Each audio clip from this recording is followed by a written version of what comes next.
El Cosmonauta es muchas cosas, pero es principalmente una película. Bueno, más que una película, es una historia de tres personajes que se ambienta en la Unión Soviética, en la carrera espacial, y alrededor de la cual la pieza principal es una película, pero alrededor de la cual también giran o orbitan un montón de otras piezas audiovisuales que componen el proyecto Transmedia, un libro, una ficción en Facebook, además de las piezas audiovisuales que hablan del contexto histórico, de los personajes, etcétera, para crear al final un pequeño universo en el que nosotros alojamos nuestra historia.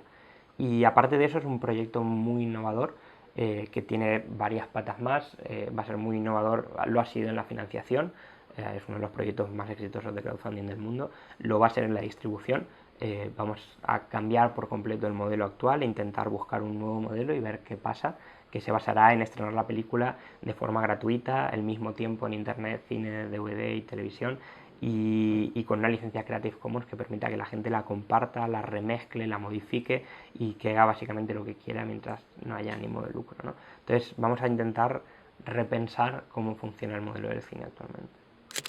He aprendido a dar más feedback, a prever de antemano o poder explicar mejor qué es lo que estoy buscando. Creo que uno de los errores fue intentar meter en la película tanto contexto histórico. Lo bonito ha sido que yo creo que verdaderamente he descubierto lo que significa transmedia en el montaje, porque lo que hicimos fue quitar todo lo que sobraba, todo lo que habíamos metido de más y que era sobreexplicativo, dejar solamente a los personajes, construir la historia alrededor de los personajes y contar todo lo demás a través del transmedia. Y ha sido precioso porque creo que ahora, si ves la historia entera con todas las piezas transmedia, vas a tener una idea brutal del contexto. Hemos podido hacer piezas mucho más precisas, mucho más permitirnos de repente utilizar imágenes de archivo, utilizar voz en off, cosas que en la película no habríamos podido, que siempre con el transmedia sí puedes jugar con ello, y eso hace que el contexto y la historia y el universo de la película sean muy rica. Entonces ha sido un descubrimiento.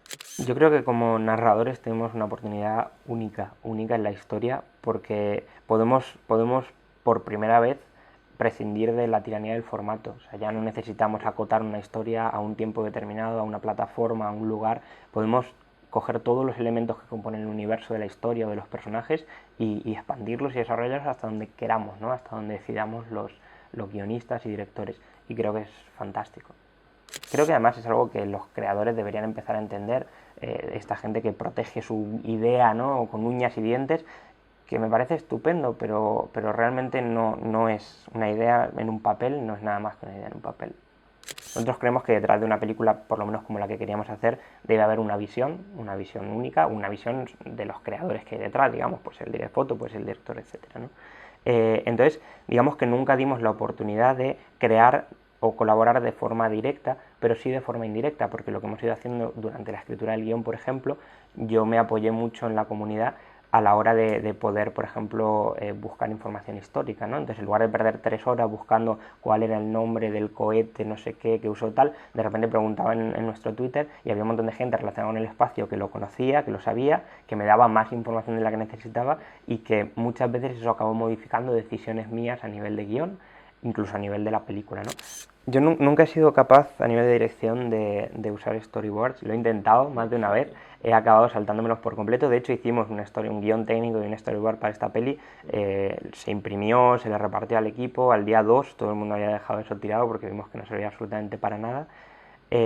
Quizás sea una forma un poco caótica a veces de rodar, pero para mí es la forma natural. Yo necesito llegar al set, necesito ver el espacio que tengo, necesito ver cómo respira lo que estoy viendo, cómo respira la luz, cómo respiran las cámaras también, y los actores, ¿no? Y a partir de ahí empezar a ver cuál es el mejor punto de vista para rodar lo que estamos haciendo. En la semana planificamos un rodaje bastante sencillo en el cual casi todo eran secuencias de transición, cosas sin diálogos, y yo creo que eso fue un error porque los actores sentían que no estaban trabajando de verdad, que estaban haciendo cositas que no les terminaban de convencer, hasta que decidimos cambiar esa estrategia. Al quinto día planificamos una secuencia que en montaje dura casi 8 minutos, que en rodaje estuvimos 7 horas rodando, en una secuencia con 9 personajes, en una habitación jugando una partida de cartas, y todo el mundo salió del set con la piel de gallina, los actores incluidos, después de lo que habíamos conseguido rodar ahí, y ese fue el momento en que hicieron clic y dijeron, vale, ahora entiendo qué es lo que quieres hacer, y a partir de ahí todo fue bastante fluido.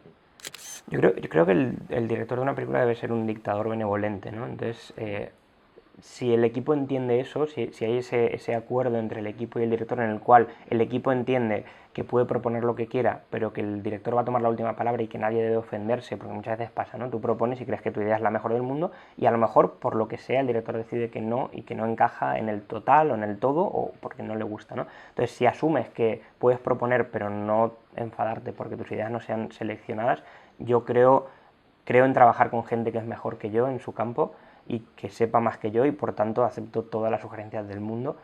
Creo que esa es la pregunta clave y es lo más difícil, el trabajo más difícil para un director, es mantener la coherencia, es casi su único trabajo. O sea, al final tú compones tu película basada en un montón de sugerencias y de visiones y tu única labor real como director, aparte de dirigir a los actores, que eso solo lo haces tú, es mantener la coherencia todo el rato. Entonces, creo que hay probablemente directores con muchísimo talento que igual no pueden dirigir y que nunca dirigirán una película porque no son capaces de soportar la presión, de responder preguntas permanentemente. Y creo que hay una parte de miedo de parte de los directores de no saber cómo hacerlo, pero ahí es donde digo que es necesario que se ejercite, ¿no? O sea, que yo aprendí a dirigir actores yendo a cursos con actores durante 4 años, ¿no? Y ahí es donde realmente ves hasta dónde puedes forzar a un actor, qué tipo de ejercicios puedes hacer. Esto ha sido probablemente lo más difícil del proyecto, mantener la ilusión del equipo, mantener nuestra propia energía alta durante casi 4 años,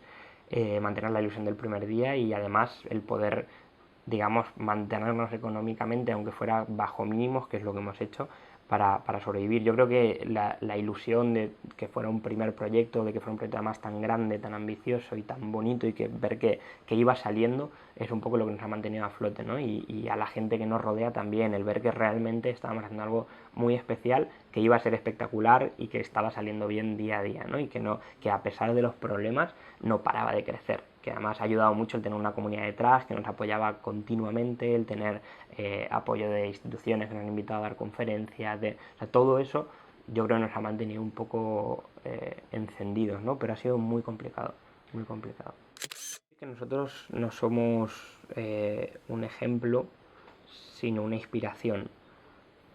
Pero eso no quiere decir que el modelo no sea replicable. La verdad es que para que haya una norma debe haber una primera excepción, ¿no? Y a partir de ahí desarrollar la norma.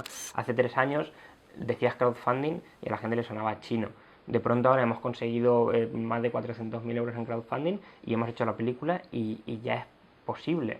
Ya puedes decir que es posible. De hecho, ahora en España hay decenas de miles de proyectos de crowdfunding, muchos de ellos funcionando. Más pequeños, obviamente, pero empieza a funcionar.